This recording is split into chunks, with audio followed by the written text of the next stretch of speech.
Hello everyone, lovely to see you all here on such a horrible, terrible night. As you can see on the slide here, my talk is, and actually that should be in reverse, it should be public transport, Showerbanks to Omnibuses, should be the other way around. But just before I begin, I just want you to think about how did you travel here this evening? You know, probably most of you came by car, or possibly a few locals walked. I don't think anybody came in Shanks's pony tonight, I don't think. You can tell me later on.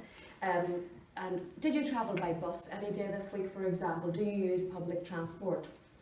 Well, this evening I'm going to try and look at methods of transport, and I'm going to start at the very beginning. I'm going to give you a quick timeline. Alright, so on the timeline there it says that the first form of public transport was multiple people riding animals. Animal-drawn ferries are thought to be the earliest form of public transit. The wheel was invented in 3500 BC, but it wasn't until 1600 BC that it was used for a chariot. And this is when the idea of longer distance travel was possible by road.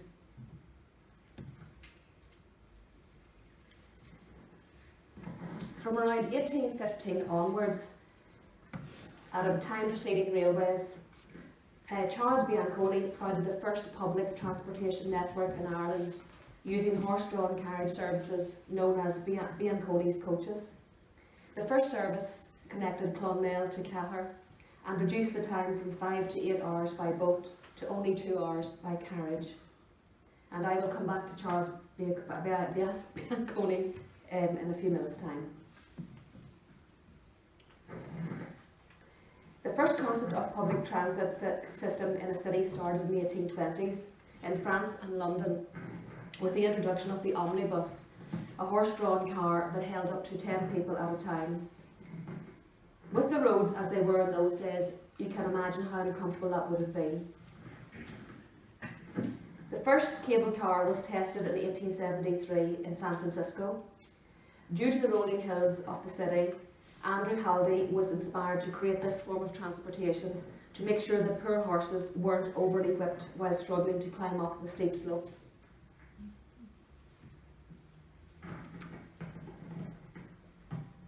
And then in the 1880s, the first public electric tram line opened in Berlin in Germany in 1881. It initially drew current from the rails with overhead wire being installed in 1883.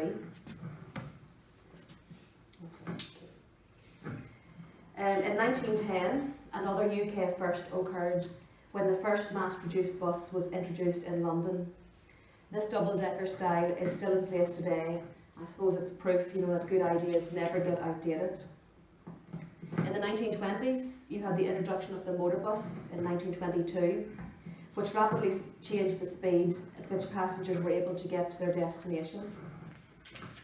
And then up to the 2000s, Shanghai was the first city to implement battery buses. And that's an electric bus that uses energy from onboard batteries to drive its electric motor. These offer zero emissions and are much quieter than normal buses. China had about 99% of the 385,000 electric buses on the roads worldwide. Its cities are adding 1,900 electric buses per week. I told you I'd return to Charles Bianconi. In an article by Aoife Valentine in 2015, he was coined the Ryanair of the 19th century. She begins her article by saying 200 years ago, an Italo-Irish entrepreneur began taking passengers from Clonmel to Cahir by horse-drawn carriage. It was the beginning of Ireland's first regular public transport. And this is a quote about him. Charles Bianconi was a bloody good salesman. He was always good at developing his brand. He got engravings done on his cars, and no one else was doing anything like that. He was possibly the first person in Irish transport history who tried to brand his business. And those remarks are by David Dixon, a professor of history at Trinity College, Dublin. And again he said, Bianco was, you might say, the Ryanair of the early 19th century and certainly made a difference. He's sometimes referred to as the man who put Ireland on wheels, and he's credited with introducing relatively cheap and fast public transport to the country 200 years ago. The first trip on his open-top horse-drawn carriage took passengers from Clonmel to Cahir on July 6, 1815. Both towns are on the River Suir in County Tipperary, but travel by water meant a journey of more than 38 kilometres. By land, it was only 16 kilometres. Today, the same journey is a 20-minute drive. Then, most people's only option was to walk. It was cheap, but it was also the fact that it was a regular service, says Arnold Horner, a retired professor of geography at University College Dublin. It was going at a speed of about 8 miles per hour or 9 miles per hour. He was charging between a penny and twopence a mile, and for some people that was pretty dear compared to the cost of walking. But it was the convenience that you could get from Clonmel to Thurles, for instance, and back in one day. Whereas if you were walking it, it would have taken you the whole day. Horner, who has a particular interest in pre-famine transport, says Coney based his business in Clonmel and gradually expanded it to include more of the south of Ireland and some of the west. A similar service existed in Dublin, but it wasn't regular. You certainly had what were called cars used for short distances, like between Ringsend and the city, Dixon says. But there was no service between towns on anything like a regular basis before 1815. I think Coney was first in that sense. Why he developed the service that he did was really to do with the particular peculiarity of the South East and the fact that you have more substantial market towns there than almost anywhere else in the country.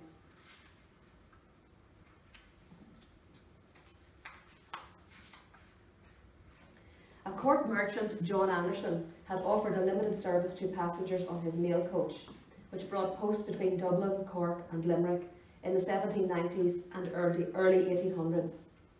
But the coach didn't run according to timetable and was expensive, he says. Coney was so much cheaper, so shopkeepers and the tradesmen would use him.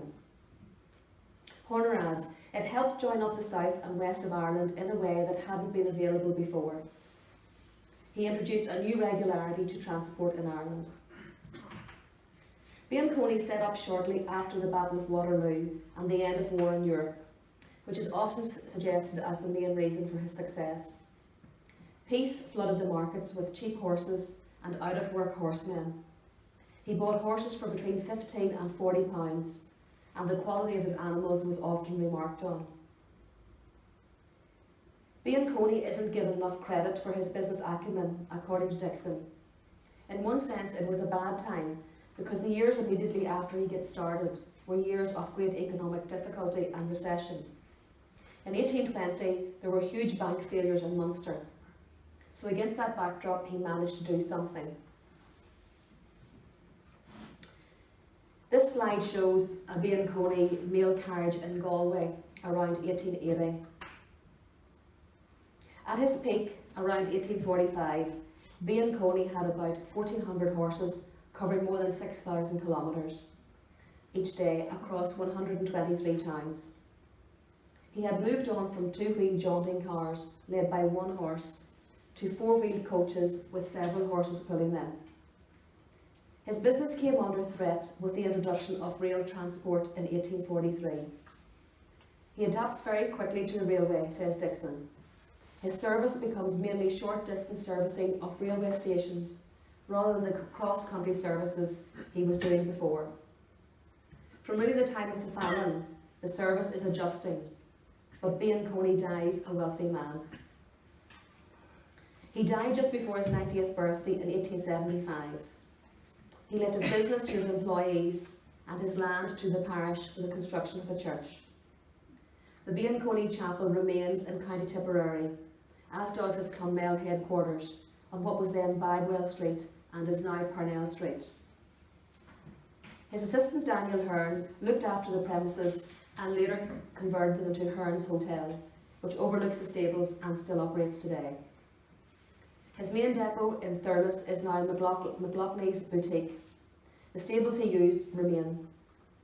Many of his staging posts stopping posts along the routes to let passengers and horses rest, had inns that still trade along major routes. Anthony's Inn in Pilltown, County Kilkenny, was originally a B&Coney Inn, and the B&Coney in Killorgan, County Kerry, retains the name. Many more exist, particularly along the Great Connaught Road. "I don't know that anybody claims to have a B&, said Dixon, but the fact is, very few people in 19th century Ireland, commercial folk, were as celebrated in their lifetime as B&Coney was." Okay, I thought it was maybe about time at this point to give you some definitions, and please do excuse my pronunciation. So a showerbank, I've been told, is how it's pronounced according to Google. A showerbank, originally horse-drawn, and the name comes from a corruption of the French Showerbank. Oh, that's okay, that's the best I can do. These long four-wheel carriages were popular at race meetings and for hunting or shooting parties in the early 19th century. Being the privilege of the well-to-do, they generally ferried the wealthy around on private estates, and the first showerbank in Britain is believed to be the one presented to Queen Victoria by the King of France, Louis Philippe, in the 1840s. However, it was the arrival of the internal combustion engine in the late 19th century that allowed the British to evolve the original concept into the showerbank as it became better known. Retaining the original formula, these long motorised vehicles kept the basic elements of the originals: an open carriage with 5 or more rows of seats facing forward, and access either from the rear or via doors along the side. A bench for a driver at the front and space for luggage at the rear completed the package. Weather protection was minimal, however, and some only featured a folding canvas pram-style hood to keep out the elements. Later models did eventually introduce side screens and even rudimentary windows, but in reality these didn't work well. The hood was heavy to manoeuvre into place and did a poor job of keeping the elements out. Not that a showerbank was a comfortable way in which to travel anyway. The unpadded seats, wooden wheels with solid tyres, primitive cart suspension, and a top speed of 15 miles per hour all made journeys ponderous. This probably helps to explain why the showerbanks and their passengers fell into disrepute. This picture shows a showerbank in South Down around 1920. The operators of horse-drawn showerbank were quick to adopt these mechanised coaches, and following the First World War, the numbers on the road swelled. Many well-known names, including Daimler, Dennis and Leyland, manufactured the basic chassis, and it was usual for the body to be built separately, so that a second goods body would be fitted in its place over the winter and keep the vehicle busy. Although showerbanks did drive from one end of the UK to the other, the limited comfort and speed meant they were better suited to sightseeing excursions and annual factory outings. This included jaunts to the countryside, major towns or to the seaside. But the menace of day trippers became an issue as showerbank parties began invading posh seasides and spa towns.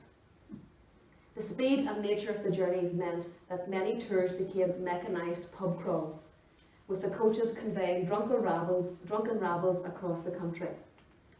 Contemporary reports mention bawdy behaviour, the flinging of beer bottles and raucous singing. Rapid growth in the number of these vehicles on the road, their impact on other road users, as well as public safety and the safety of the passenger, was such that the requirement for new emergency regulations and long-term legislation was discussed in Parliament in 1920. This fear wasn't without foundation, and the safety record of showerbanks wasn't great, as there were many fatal crashes. Some were little more than lorries crudely converted by adding deck chairs or even wooden seats for sit passengers on. Overloading was also a problem at the time, where many rural roads were narrow and the quality of roads poor. Ultimately, the showerbank was a short-lived sight on our roads, and towards the end of the 1920s they started to disappear in favour of the more sophisticated motor buses, which included fixed roofs and far greater comfort. Lastly, the term Showerbank lived on and came to denote coaches in general, especially if the journey was more important than the destination.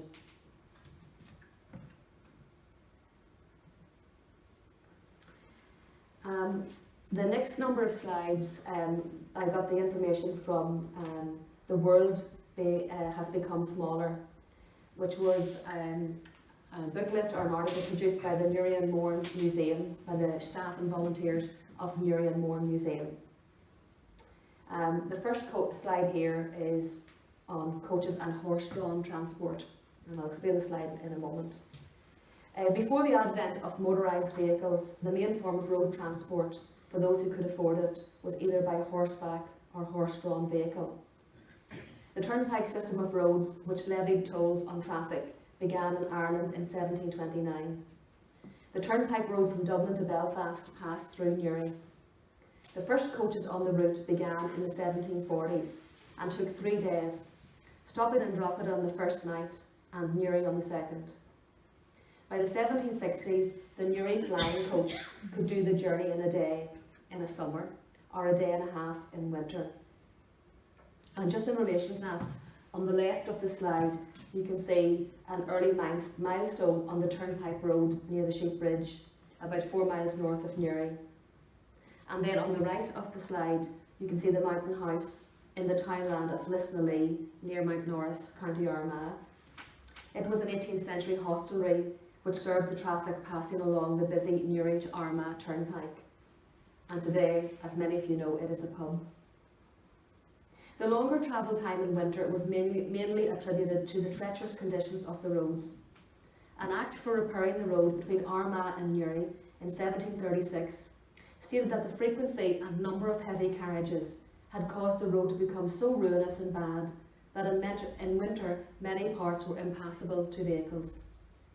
Wealthy homes and businesses had their own stables for housing their horses and coaches, the arched entries to which can still be seen on the buildings in Trevor Hill, Newry. Stabling and inns would have catered for travellers passing through the town, such as the stables in Bridge Street, the entrance and signage of which are still there today. The 1820 Newry Directory illustrates the importance of horse-drawn transport to the economy of the town, listing many harness makers, saddlers, blacksmiths, farriers, coachmakers, cart makers and wheelwrights. Coaches to Belfast and Dublin ran daily, and by the 1820s, travel time had been reduced to 14 hours. The Royal Mail Coach provided a day meal and night meal service to both destinations, departing from its office in Hill Street. Travelling northwards, the coach passed through Loughbrickland, Banbridge, Dromore, Hillsborough and Lisburn. Southwards, the route passed through Dundalk, Castlebellingham and Drogheda. Other coaches such as the Fair Trader, the Lark, the Shamrock and the St Patrick also ferried passengers along the same route. In the early 1800s, milestones were located along the route, marking distance in Irish miles. The milestone in the junction of O'Hagan, distances in Irish miles. The milestone in the junction of O'Hagan Street and Hill Street reads Dublin 50, Dundalk 10, Banbridge 10. Coaches were also available from Newry to Downpatrick, Armagh and Dungannon. The Downpatrick coach departed 3 days a week, returning the following day, stopping at Hilltown, Castlewellan and Clough. The St Patrick travelled to Armagh via Market Hill 3 days a week. The mail coach also stopped in Market Hill and Armagh on its way to Moy and Dungannon. The arrival of the railways further reduced journey time between Belfast and Dublin to 5 hours, leading to the demise of the coach service.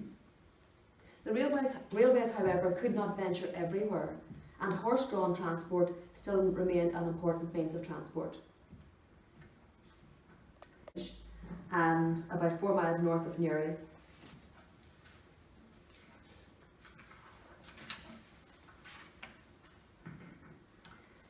I'm going to move on now to the development of bus transport in South Down. In the latter part of the 19th and early 20th century, horse-drawn showerbanks were a common mode of transport. These were replaced by motorised showerbanks in the years after the First World War, and these in turn were superseded by buses in the 1920s. These vehicles carried passengers on day trips and outings to church services, football matches and other sporting events. As a popular destination, Southdown was particularly well served by road transport companies. One of the earliest, established in 1873, was Norton and Company of Kilkeel, which had been brought to Ireland by the Earl of Kilmurray. Providing tourist coaches for the locality, they also had interests in local hotels. Some hotels ran their own services. For example, the Mourne Mountain Touring Company was established in 1913 by G.B. Morgan, a local hotel manager. With the closure of the Warren-Point-Rostrevor horse tramway in 1915, Hugh McAnulty of Warrenpoint saw a gap in the market and bought a Showerbank to carry passengers from Warrenpoint Railway Station to their destination. After the First World War, there was an expansion in road transport, with the companies buying motorised buses and providing additional services. Some of the bus companies were formed by ex-servicemen. And in this little booklet that the Newry Museum produced, this is one of the pictures that they showed. You're going to hear about some of these men in the next part of my talk, but this is a man called George Major, second on the left, and Jack Bannon, third on the left, and both worked in Newry as managers for the Ulster Transport Authority. Jack was in charge of the buses, and George ran the freight transport section. So in Newry, Jack Bannon, who had served in East Africa during the First World War, was involved in the Frontier Bus Company of the early 1920s. The rail companies also moved into the bus business, facilitated by the passing of the Railways Act of May 1927. In response to the new legislation, the Belfast Omnibus Company, or the BOC, was formed as part of an attempt to rationalise road passenger transport in Northern Ireland. The BOC acquired buses from private operators to establish a network of services, and purchased vehicles from local companies, including the Frontier Bus Company, Newry and Kilkeel-based operators such as David McAtee and Mrs. Anne Slow. In 1932, the three main railway companies made a request to integrate road and rail transport in Northern Ireland. Their proposal was accepted, and this led to the Road and Railway Transport Act of July 1935. The new Northern Ireland Road Transport Board, or the NIRTB, came into being and absorbed the bus services of the railway companies and all the other providers apart from Belfast Corporation and those companies operating cross-border services. With the Transport Act of 1948, the Ulster Transport Authority was established, which saw the amalgamation of road and rail transport. Further change was to follow in 1967 with the introduction of the Transports Act. Road and rail operations were now split, with bus operations being taken over by Ulster Bus,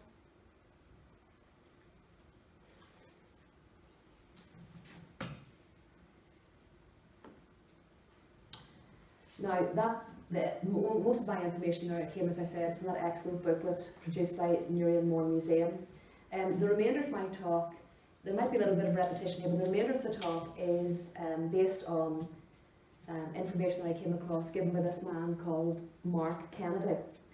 He's the curator of the road and rail transport of National Museums and Galleries, and he gave this talk to coincide with the 50th anniversary of Ulster Bus. His talk was entitled A History of Buses in Northern Ireland, and his talk was based on a book called Early Bus Services in Ulster, and that book was written by D.P. McNeill, and Mark assisted him in that book in that he did the picture research for the book. So he had so many slides, and I've just chosen a selection of them. They're all excellent.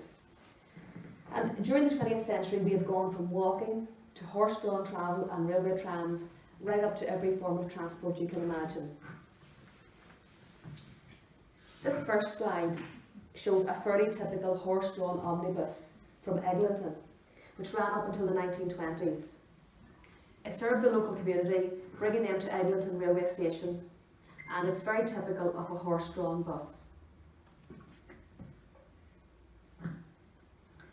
This is Mr. McGonagall's long car. It originally was probably open, but the upper bit has been added.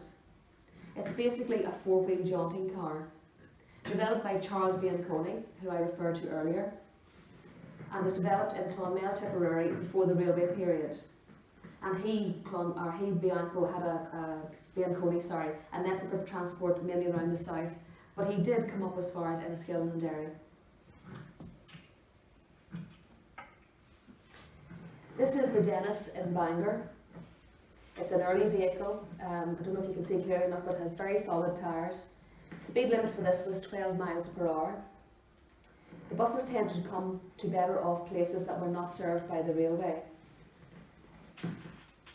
It was ideal because it wasn't served by the railway and also because there were no hills. This is from Donegal. This is a Horsedrawn Omnibus. The Earl of Leitrim took his guests from his hotel at Rossapena down to Strabane railway station on this bus.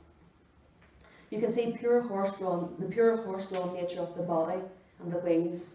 It just looks like the horse is missing. Obviously as well, it's very clear that the roads were not really designed for motor transport. Not all buses were internal combustion engine. This is a steam bus, a Thornycroft, and was supplied to the Belfast and Northern Counties Railway in 1902.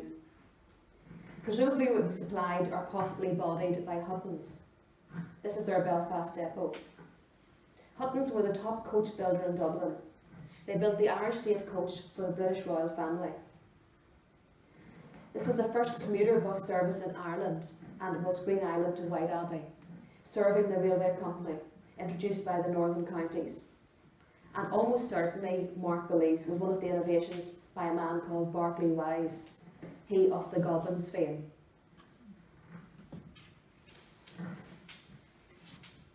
This slide shows an example of a couple of Showerbanks, and if you look at them closely, you can see they're actually co-op lorries with benches put on them just for the occasion.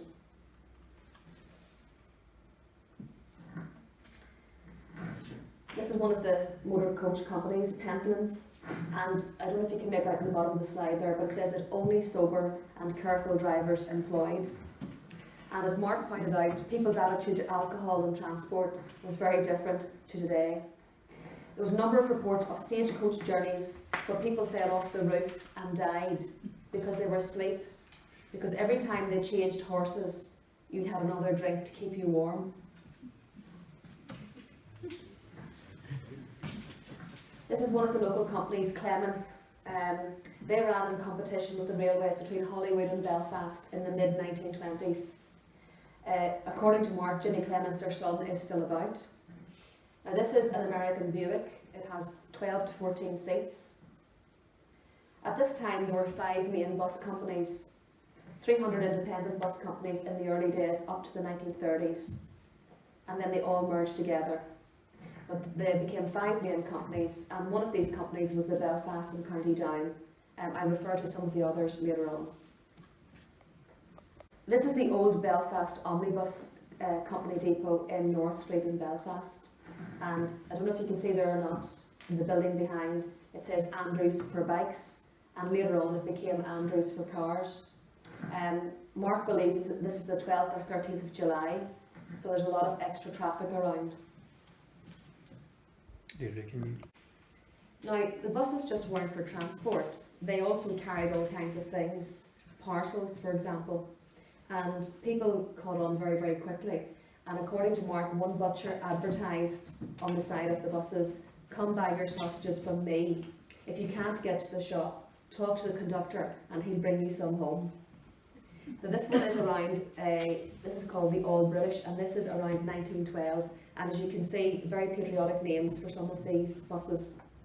It's still on solid tyres, and this one ran to Portaferry and was contracted to carry mail bags. I love some of these names. This is the Wee Queen from Spence's of Dromore. It's interesting because it's quite an early one to be fitted with pneumatic tyres. This is the Violet, but bodied by Pantbridge.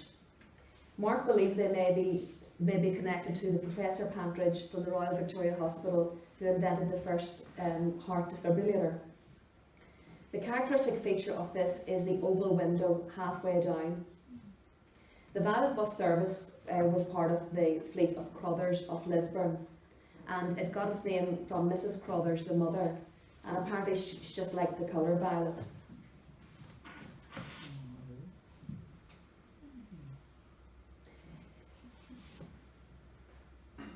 Fourth on the Big Five list that I mentioned earlier on was the Great Northern Railway, which ran Belfast to Dublin and Belfast Derry, as well as further west. They also owned a number of hotels and were an early adapter of buses. This is the Great Northern Hotel in Mournepoint, and this bus was run by Mr. Morgan in 1913. He was the licensee of the hotel. This is the Showerbank in Rostrevor. It's pre-First World War, and you can see the ladies in large hats and long dresses.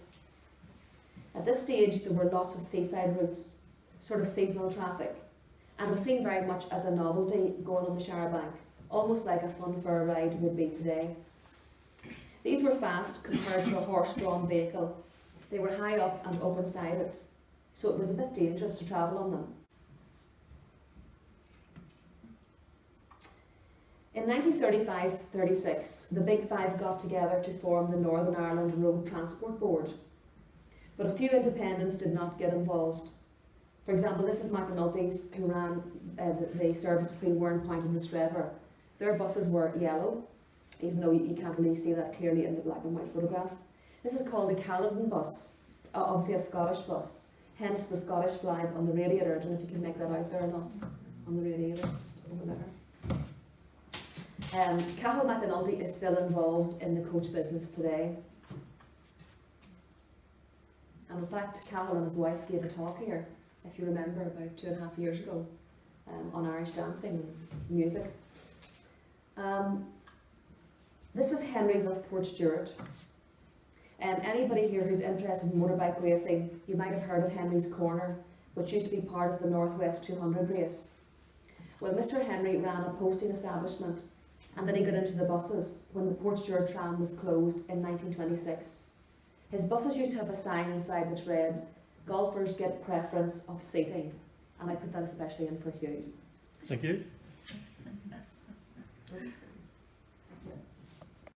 In this slide, you can see the new lineup of buses on the day that they all transferred over to the Northern Ireland Road Transport Board.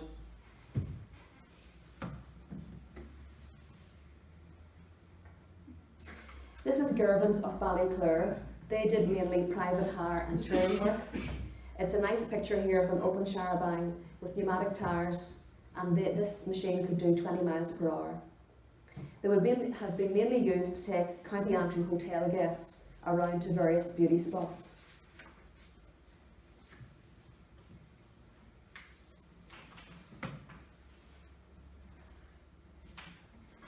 And this is the final slide that I'm using from Mark.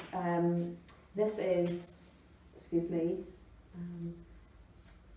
yes, this is called a tow strap tram or bus, and it used to run up to Belfast Zoo on Cave Hill Road. It was operated by the corporation, as was the zoo at that time. Now I have jumped very, very far forward to today. That headline was in the newspapers last week, that electric double-decker buses are coming to Northern Ireland to create a greener society. And in the picture you can see Infrastructure Minister Nicola Mallon with the Translink Chief Executive Chris Conway.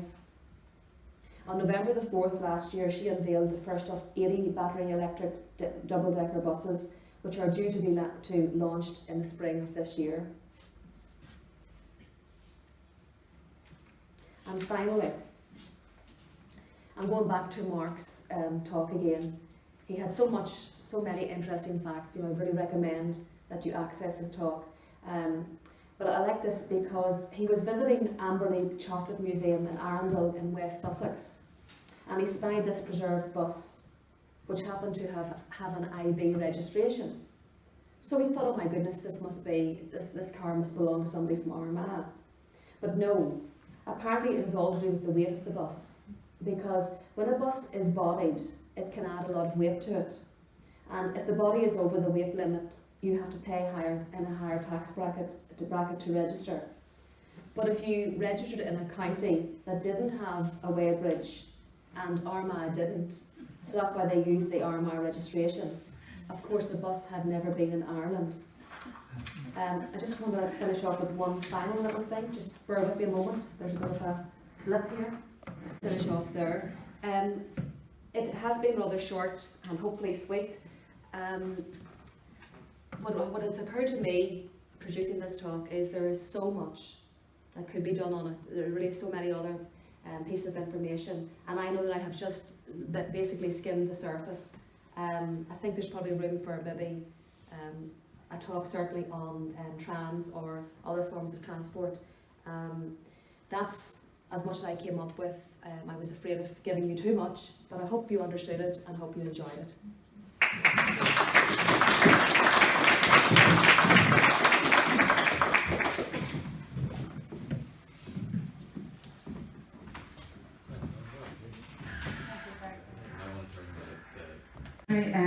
That was very interesting. I suppose it just shows that entrepreneurs are alive and well then in the tourist industry, for the want of a better way of putting it. And it was lovely to see such different photographs of different types of transport through the ages. So just a round of applause again for Deirdre there. So our next talk will be on Thursday the 3rd of March.